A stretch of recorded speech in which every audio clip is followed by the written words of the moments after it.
Hello, hi everyone. So today we will discuss about the Mughal dynasty, the second emperor of Mughal dynasty Humayun.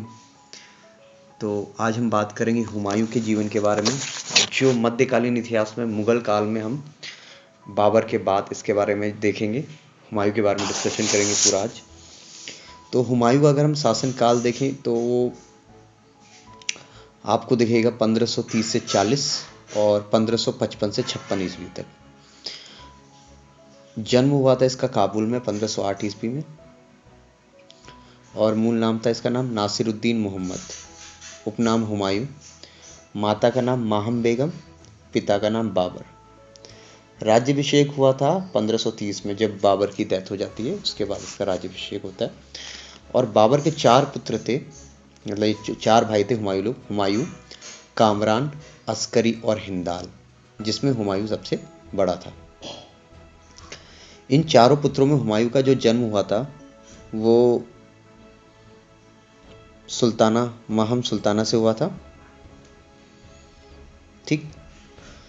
और कामरान व अस्करी का जन्म हुआ था गुलरुख बेगम, और हिंदाल का जन्म हुआ था दिलदार अगाची के गर्भ से।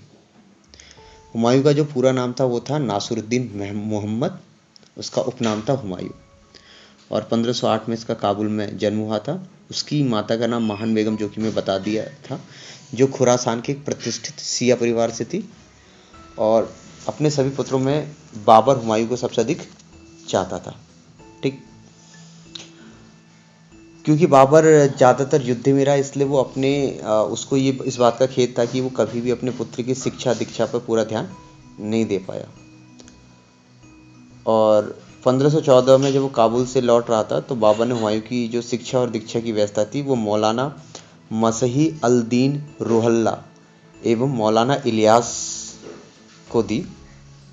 और हुमायूं ने शीघ्र ही तुर्की, फारसी एवं अरबी भाषा का अच्छा ज्ञान प्राप्त कर लिया। इसके अतिरिक्त उसने गणित, दर्शन, ज्योतिषी, खगोल और चित्रकला में भी उसको रुचि थी। हुमायूं की सैनिक शिक्षा पर भी ध्यान दिया गया। वह तीरंदाजी और घुड़सवारी में माहिर था। बाबर ने हुमायूं को छोटी सी आयु में ही राजकाज का कार्य देना प्रारंभ कर दिया, जिससे वो कुशलतापूर्वक निर्वाह कर सके। 12 वर्ष की अवस्था में हुमायूं को बदखशा के प्रशासन की देखभाल के लिए नियुक्त कर दिया।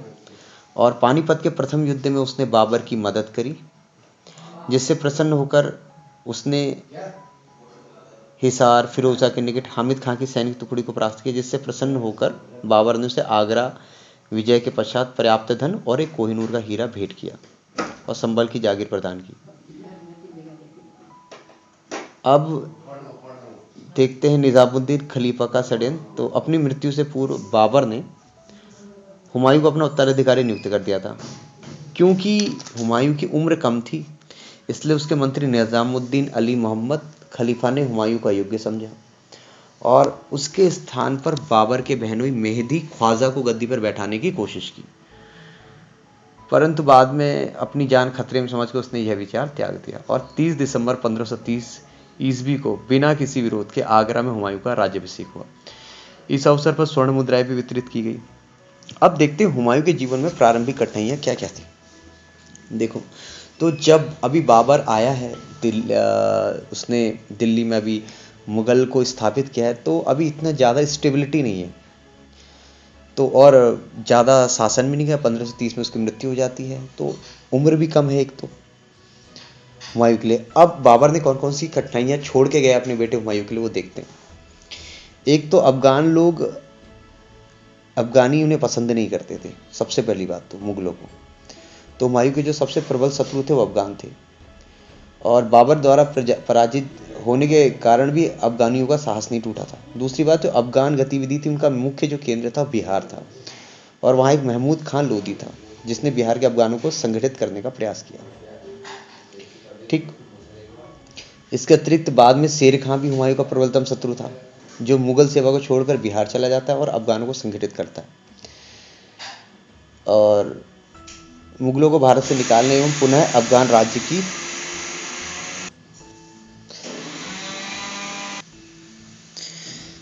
और दूसरी बात, जब बाबर गद्दी पर हुमायूं को बैठाया, मतलब जब हुमायूं गद्दी पे बैठा था, तो आपको पता ही होगा पानीपत के जब पहला युद्ध हुआ था, तो जब पानीपत का प्रथम युद्ध विजयी हुआ तो बाबर ने बहुत सारा धन, दास दासी, अमीर संबंधी सबको बांट दिया। इसी कारण उसे कलंदर की उपाधि भी मिली थी। तो एक तरह से जब कोष मिला हुमायूं को तो बिल्कुल खाली मिला। तो इस हुमायूं को आर्थिक अवस्था का भी, कठिनाइयों का भी बड़ा सामना करना पड़ा। दूसरा, असंगठित साम्राज्य, ठीक है ना। बाबर हुमायूं के लिए एक बहुत बड़ा साम्राज्य छोड़ तो गया था, किंतु वो संगठित नहीं था। एक तो उसके भाई भी उसका साथ नहीं दे रहे थे, ठीक, क्योंकि हुमायूं के जो भाई थे उनका ही सहयोग उन्हें प्राप्त नहीं हो रहा था, और उसके भाई सदैव उसके प्रति शत्रुतापूर्ण व्यवहार रखते थे, है ना। और कामरान के साथ तो लड़ाई होती रहती है उसकी, हम ये भी देखेंगे। अब हम देखेंगे कि अगर गुजरात की बात करें तो गुजरात में एक शासक था बहादुर शाह, और वो भी मुगलों के विरुद्ध अफगानों को शरण दे रहा था। बंगाल का शासक नुसरत शाह, वो भी अफगानों का साथ दे रहा था। तो ये कुछ कठिनाइयाँ आई हुमायूं के सामने। उसके बाद कुछ उसकी चारित्रिक दुर्बलताएं भी थी, जैसे कि वो वीर भी था, साहसी भी था, बौद्धिक प्रतिभा से संपन्न तो था, पर उसमें राजनीतिक दूरदर्शिता और सैनिक कौशल की कमी थी, और दृढ़ इच्छा शक्ति की। इसलिए उसका संपूर्ण जीवन संकट में रहा, और जीवन लड़खड़ाते रहा, और लड़खाते लड़खाते ही उसके जीवन का क्या हो गया, अंत हो गया था। हुमायूं ने कुछ भूलें भी की थी, जैसे जब पहली भूल तो उसने क्या किया कि अपने भाइयों में साम्राज्य का विभाजन कर दिया, ठीक है। जैसे अस्करी को संबल, हिंदाल को अलवर, कामरान को काबुल और कंधार, और चचेरे भाई में से एक भाई मिर्जा सुलेमान को बदखशां का शासन प्रदान कर दिया। बाद में कामरान के प्रति हुमायूं के प्रति जो दया दिखाई थी कामरान के प्रति हुमायूं ने, वही सबसे बड़ी भूल साबित हुई हुमायूं के लिए, क्योंकि कामरान ने संपूर्ण पंजाब और उसके निकटवर्ती क्षेत्रों पे अधिकार कर लिया, जिससे हुमायूं का जो मध्य एशिया था उससे संपर्क टूट गया। इसलिए जब हुमायूं को आवश्यकता पड़ी युद्ध में किसी की सहायता के लिए, तो उसको कोई भी सहायता प्राप्त नहीं हुई। अब हम देखते हैं कि कुछ हुमायूं के द्वारा जो लड़े गए युद्ध थे जो बहुत ही इंपॉर्टेंट हैं। जैसे पहला युद्ध है कालिंजर का युद्ध। 1530 में देखिए गद्दी पे बैठता है। 1531 में कालिंजर का युद्ध होगा। कालिंजर किधर पड़ेगा आपका, बुंदेलखंड, मध्य प्रदेश वाले एरिया में। और इस वक्त कालिंजर का जो शासक था वो प्रताप रुद्रदेव था। और अभियान का मुख्य कारण क्या था, क्योंकि प्रताप रुद्रदेव भी किसको सपोर्ट कर रहा था, अफगानियों को। और कालिंजर का जो दुर्ग था बुंदेलखंड की पहाड़ी पे था, जो सैनिक दृष्टि से बहुत महत्वपूर्ण था। इसलिए फिर हुमायूं ने कालिंजर का दुर्ग घेरा। इसी बीच जो हुमायूं का भाई था कामरान, उसने पंजाब में अपनी गतिविधियां बढ़ा दी। दूसरी ओर अफगानों ने पटना और महमूद लोदी, जो लोदी वंश का अंतिम शासक था, उसने खुद को सुल्तान घोषित कर दिया। अफगान अब जौनपुर की तरफ बढ़ रहे थे। शेर खां भी चालाकी से चुनार के दृढ़ किले पर अधिकार कर चुका था। ऐसी स्थिति में हुमायूं युद्ध करने की बजाय संधि करना उचित समझा, अतः इसलिए उसने कालिंजर के राजा से धन और सैनिकों की क्षतिपूर्ति लेकर एक संधि कर हुमायूं आगरा की ओर लौटाया। तो कह सकते हैं कि कालिंजर का युद्ध असफल रहा। दूसरा युद्ध लड़ा 1532 में, दोहरिया का युद्ध या दोराहा का युद्ध, ठीक है, 1532 में। और ये हुआ था हुमायूं और जो अफगानी अंतिम शासक महमूद लोदी के बीच में, ठीक। हुमायूं के राजकाल में अफगानों से जो पहला युद्ध हुआ दोहरिया का ही हुआ था, ठीक है।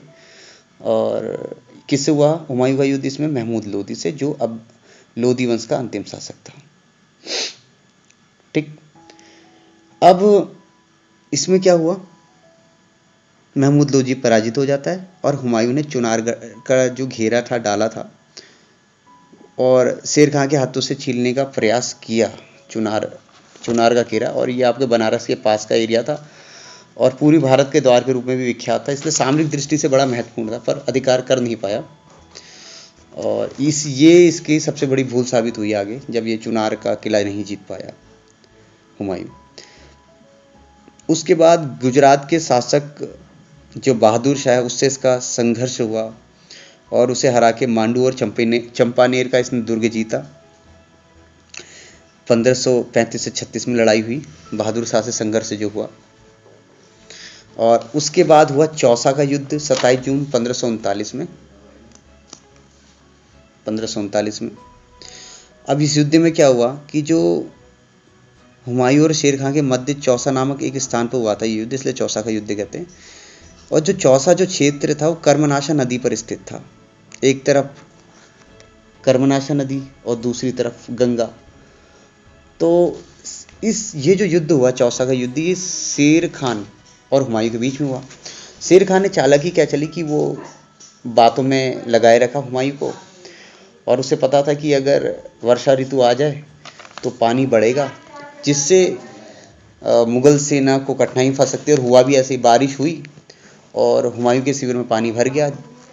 तोपखाने जितने भी थे बेकार हो गए, मुगल सेना अस्त व्यस्त हो गई। और इसी का फ़ायदा उठाकर शेर खान ने 1539 को ईस्वी 26 जून 1539 ईस्वी को रात्रि में मुगल छावनी पर आक्रमण कर मुगल खेमे में खलबली मचाई। तो ज़्यादातर सैनिक तो गंगा में कूद गए।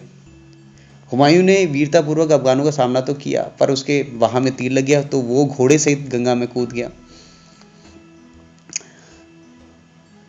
तो निजाम नाम का एक भिस्ती था, उसने मस्क के द्वारा हुमायूं को डूबने से बचाया। बाद में आगरा जब पहुंचता हुमायूं तो इस भिस्ती को वो आधे दिन का बादशाह बनाता है वहाँ पे। और चौसा के युद्ध की विजय के बाद शेर खान ने स्वयं को सुल्तान घोषित किया और इसने शेर शाह की उपाधि धारण की। कौन से युद्ध के बाद? चौसा के बाद। इसके बाद 1540 में कन्नौज या बिलीग्राम का युद्ध हुआ, ये भी शेर शाह और हुमायूं के बीच में हुआ।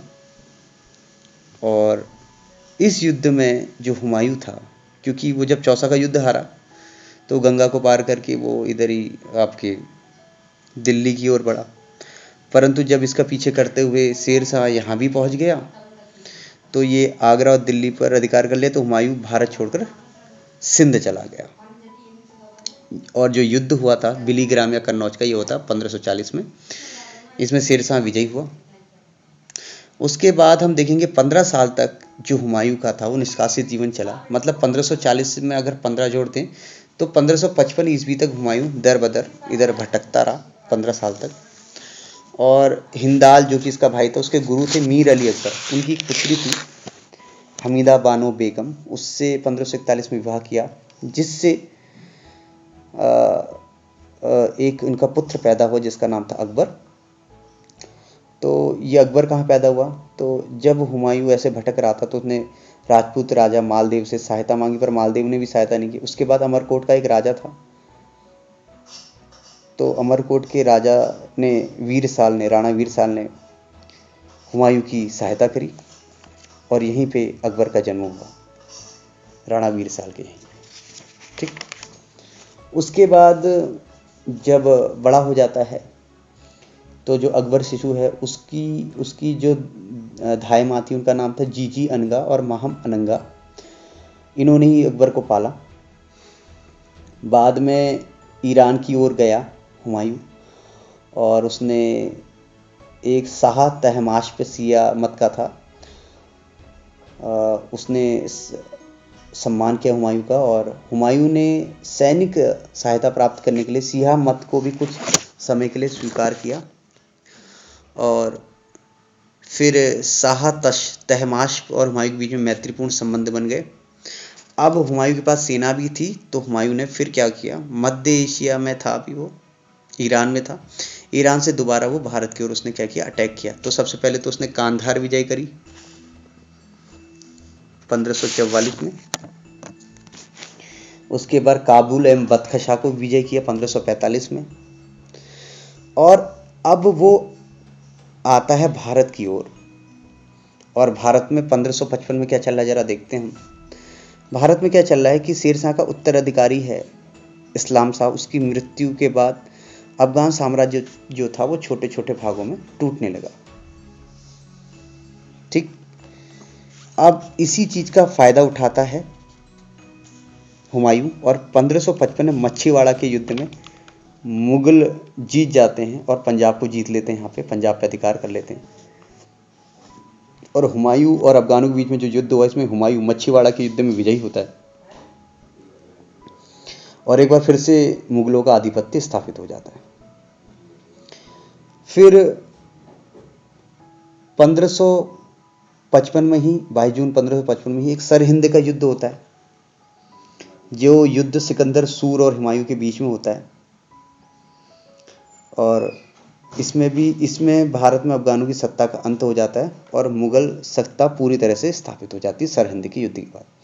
तो दूसरी बार मुगल साम्राज्य की जो स्थापना होती है वो 1555 ईस्वी में हो जाती है दिल्ली में। इसके बाद हम देखते हैं हुमायूं के अंतिम दिन कैसे गुजरे। तो दिल्ली की गद्दी प्राप्त करने के बाद, क्योंकि जीवन उसका ऐसा ही रहा कि लेन पूल ने लिखा है कि हुमायूं पर टिप्पणी करते हुए लिखता है कि हुमायूं जीवन भर लड़खड़ाता रहा और लड़खड़ाते हुए अपनी जान दे दी। ठीक है। और इतिहासकार मानते हैं कि हुमायूं के पतन का कारण उसकी चारित्रिक दुर्बलता थी, पर इतिहासकार प्रोफेसर सतीश चंद्रा कहते हैं कि अफगानों की शक्ति का सही आकलन ना कर पाने के कारण हुमायूं जो था हुमायूं के पतन का कारण था। वजह जो भी हो, 20 जनवरी 1556 ईस्वी को पुस्तकालय की सीढ़ियों से गिरकर हुमायूं की मृत्यु हो जाती है। अबुल फजल ने हुमायूं को इंसान कामिल कहकर संबोधित किया है। कानून हुमायूं से पता चलता है कि उसने अपने प्रशासन में सहायता के लिए अहल ए मुराद नाम का वर्ग का गठन किया था। जिस अहल ए मुराद वर्ग क्या था, जिसमें मुख्यतः नर्तक और नर्तकियां शामिल थी। और जो मीना बाजार की शुरुआत थी दिल्ली में, वो भी हुमायूं ने करी थी, जिसमें कर्मचारी की पत्नी बाजार लगाती थी और राज परिवार के लोग खरीदारी करते थे। हुमायूं थोड़ा अंधविश्वासी सुपरस्टिशियस भी था, इसलिए वो 7 दिन 7 रंगों के कपड़े पहनता था। इतवार को पीले रंग का, शनिवार को काले रंग का, सोमवार को सफेद रंग का। और वो अफीम का सेवन करना भी पसंद करता था। दिल्ली में उसने दीनपना नामक नगर की भी स्थापना की थी और जो दीनपना नामक पुस्तकालय, उसी की सीढ़ी से गिर के 1556 में उसकी क्या हो गई थी, मृत्यु हो गई थी। अब हम देखेंगे इसके बाद शेरशाह सूरी को, जिसका युद्ध होता है हुमायूं से, और हुमायूं के पुत्र अकबर के बारे में नेक्स्ट लेक्चर में। Thank you so much.